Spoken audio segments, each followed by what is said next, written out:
ஆரம்பிச்சிருச்சு. நம்ம குழந்தைங்களுக்கு அடிக்கடி சளி ஜுரம் இதெல்லாம் வரதுக்கு நிறைய சான்சஸ் இருக்கு. ஸோ நான் வந்து மகிழுக்கு வந்து சளி பிடிச்சாலோ இல்ல நல்ல ரன்னிங் நோஸ் இருந்தாலோ இந்த கஷாயத்தை 3 நாள் கொடுப்பேன். சுத்தமா சரியா போயிடும். அவனுக்கு வந்து 1.25 வயசுலேருந்து நான் இதை வந்து கொடுத்துட்டு இருக்கேன். இது என்னென்ன வச்சிருக்கேன்னா துளசி, இது வந்து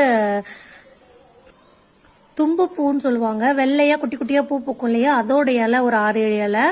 இது ஓமவல்லி இலை, இது எல்லாருக்கும் உங்களுக்கு தெரிஞ்சிருக்கும். இது வந்து வேப்பலை கொழுந்து கொஞ்சம். தென் இது வந்து கண்டங்கத்திரி இலைன்னு சொல்லுவாங்க. கண்டங்கத்திரினா இதுல முள் இருக்கும் ஆக்சுவலா இந்த இலையில.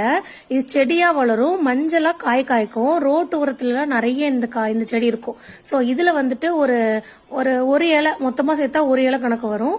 இது வந்து தூதுவளையில இந்த மாதிரி நைஸ் முள் இருக்கும். இதுவும் முள்ளு செடி தான். தூதுவளை வந்து கொடியா இருக்கும், கண்டங்கத்திரி செடியா இருக்கும். சோ இந்த 6 இலையும் வச்சு இதோட ஒரு பிஞ்ச் ஜீரகம் வச்சு அவனுக்கு அரைச்சு ஊத்துவேன். இந்த எல்லா இலையும் போட்டு நல்லா அலசிடுவேன். நல்லா கை வச்சு நல்லா அப்படி தேய்ச்சி நல்லா கழுவிக்கணும்.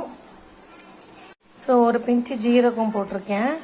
அதில் இந்த கழுவி வச்சிருக்க எல்லா இலையும் எடுத்து சேர்த்துக்கிறேன்.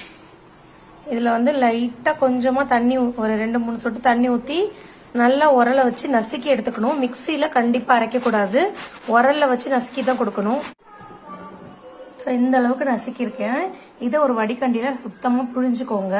இல்லை ஒரு காட்டன் கிளாத் வச்சு அதில் புழிஞ்சுக்கிட்டாலும் ஓகே தான். சுத்தமாக புழிஞ்சிட்டு இந்த சாறு இருக்கு இல்லையா, இதை வந்து சங்குல ஊற்றி நான் ஒரு சங்கு இல்லைன்னா 1.5 சங்கு எவ்வளோ இருக்கோ இதை அப்படியே கொடுத்துருவேன். உங்க குழந்தை வந்து 1.5 வயசுக்கு மேல தாங்க இது கொடுக்கணும். 1.5 வயசுக்குள்ள கொடுக்க கூடாது குழந்தைங்களுக்கு. 1.5 வயசுக்கு மேல நீங்க கொடுக்கலாம் தாராளமா.